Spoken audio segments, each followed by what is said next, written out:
Hello, this is Pick, and this is a guide on automation for the Modern Industrialization mod, primarily in the FTB NeoTech mod pack, which just released on the FTB launcher. So, how are we going to talk about automation today? Well, there are different ways you could go about it. There's a way that's more suitable for the early game, and a way that's suitable more for the late game. And I'll be going over each. I haven't completely set anything up here, because we're going to go through how to set things up, but the thing we'll be making today is analog circuits, and we're going to go through the whole process. Well, not 100% of it, but enough of the process to where you can get a feel for automation techniques and how you should be doing it in different parts of the game. This will not be discussing power generation or anything of that nature, no resource acquisition. I just have some raw base materials here. Well, steel and rubber aren't exactly raw, but you get the point. The thing here is that we'll be making all of our intermediates and the final product in a production line. So, to get us started here, first I'll mention that we have two different methods we're looking at today. We have one that's more designed for the early game, and one that's more designed for the late game. The early game has less assembler usage, so you have less different machines to juggle, and I guess by extension less power requirements if you want it to run at full speed. However, by the mid to late game, you're definitely going to want to upgrade to having much more assembling going on at a time.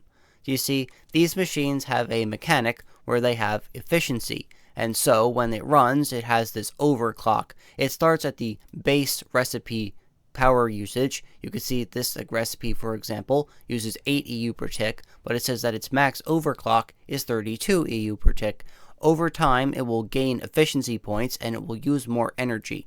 And that means you can have it process faster if it keeps making one recipe at a time. A very important mechanic here is filtering your machines. You can see that we're going to be using a rather large pipe network on the back here, and I can hook all of these pipes up. If you want to know how to use some of these pipes more efficiently, you can check out my video on the pipes of this mod.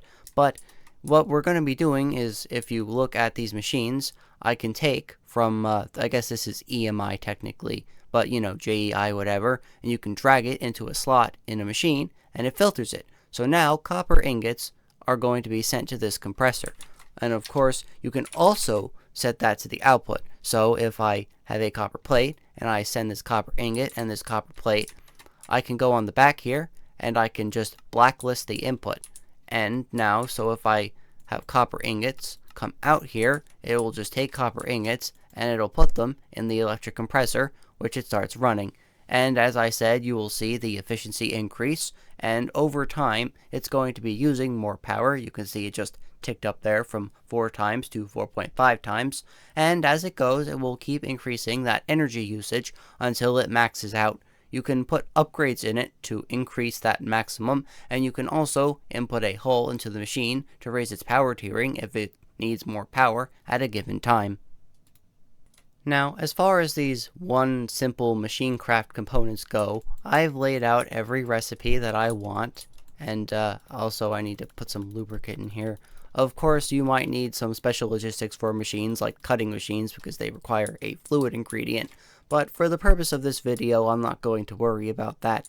So, if I were to use this pipe config card, I can start copying all of these settings to these other pipes. And I can also copy from this one to overwrite all of the settings so that they all form a blank blacklist. Normally this would allow anything into the machine, but as you can see, it's going to fill with the respective components. Now, for some of them, like this one in particular, I actually wanted to go in and out because I wanted to export these copper plates and put them into this wire mill. And of course, I will want to have all of these be on input and output because I want to be extracting these for use in those assemblers. Now, of course, these assemblers are going to need their own slew of recipes as well. So the first thing I'm going to want to do is shift-click the lock editing button, and that will lock all of the slots. This means that if I were to go to this side and allow anything into here, what would normally happen is this would all fill up with the many items that we have coming in to the various machines. But with how I've set it up, we can make sure that nothing gets in that shouldn't be. So if I wanted to make an analog circuit, I can drag a component, and here's an analog circuit board, basic component that we're going to need. We need rubber sheets and copper plates.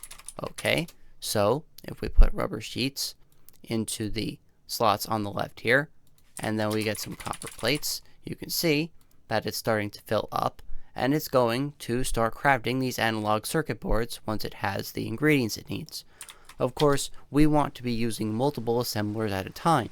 So let's see, another component we need is capacitors. So we see that we want to make capacitors. It's sharing a rubber sheet. That's something you can make use of in the early game, is look for recipes that have similar components. You have 9 slots to work with, but you have 3 possible outputs. So I can have 3 separate recipes in here, though remember that it can only craft one at a time, and it only gains efficiency for a specific type of recipe. So if I were to get some gold plates and put them in here, and then get some copper wire and put it into here, it'll be ready to craft these capacitors once it has enough space, or rather once it finishes crafting these analog circuit boards. But it will not do it until it finishes by filling up the output buffer, or runs out of power, or runs out of ingredients. In this case, it's probably not going to run out of any ingredients, it's probably going to fill up first. So if we look at what else the analog circuit board requires, we can see, okay, we have capacitors, and we have analog circuit boards. Now we need resistors and inductors. So let's make that in this one. We have some resistors, and then we have some inductors. Actually, let's make some inductors in here, because if we have some steel rods, we can hook this up, and look, now we have 3 different components being produced in one machine. So I guess I can actually get away with having just 2 different recipes for this, but this is also a good time to show that I can still recursively craft these. So I'm going to have this machine making resistors and using resistors in a recipe. So once I get all of the ingredients into here, and it will slowly accumulate them once I set this to input properly, we'll start producing resistors, and once it finishes making these resistors, actually it's going to, I just need to set this to input output for both of these. And then we can see that the output resistors were transferred to the input slot. So once again, oh, and you can also check the recipe from here. So if we look at what the assembler needs, we just need more copper wires, resistors, and analog circuit boards. So let's put those in. Let's put these in. And then we put in the copper wire. And already, I guess I didn't need the third assembler, so that's fine. That shows you that if you really want, you only need 2 assemblers to make these analog circuit boards. But again, remember, it will run until it runs out of power or runs out of ingredients. So it's going to just keep making one component. But thankfully, it is getting faster the more it crafts. So it will keep crafting more and more. And once this fills up on resistors, it won't be able to finish because it doesn't have the capacitors it requires from the thing next to it, or the inductors. Oh, I didn't put inductors in, but you get the point here. So I'll just cut and come back when this is all finished. There is also something I neglected to mention. Should we not want it to completely fill on these individual components, I can also limit the stack sizes. You can use the scroll wheel to adjust the number, and hold shift and move the scroll wheel to change the number by 8 instead of 1. Another thing you can do is you can use a bucket of lubricant. Well, this already has enough efficiency on it, so it's not going to accept the lubricant. But if I were to wait for this to be ready to make those analog circuits, which it will be once it fills up on this buffer of analog circuit boards, we've finally stopped filling the other machine. This also works on inputs, by the way, so if I only wanted to, say, store 32 capacitors, well, there you go, 32 capacitors.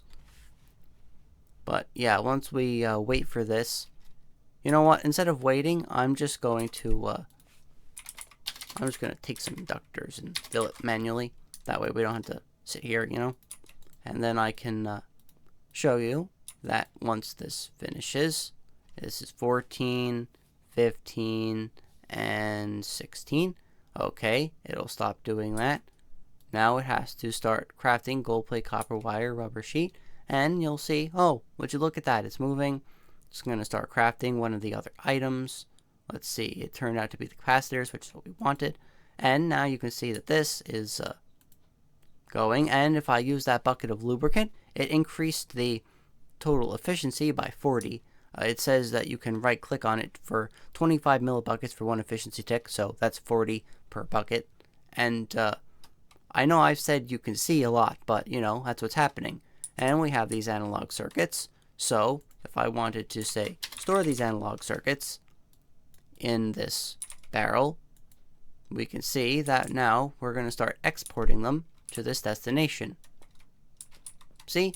Oh, and I guess if you want, you can right click on a barrel with a wrench to lock it into whatever item. But yeah, that's the basics of early game automation. As you can see, I hate that I say that so much, but my idiosyncrasies aside, you're looking at the assembler making all of these components, and it'll keep making these over time, and this is what you want with an automated system. It'll automatically make a ton of analog circuits, and normally you would just have these going out to other machines that use recipes that require analog circuits, and of course all the other micro components that you're going to be crafting.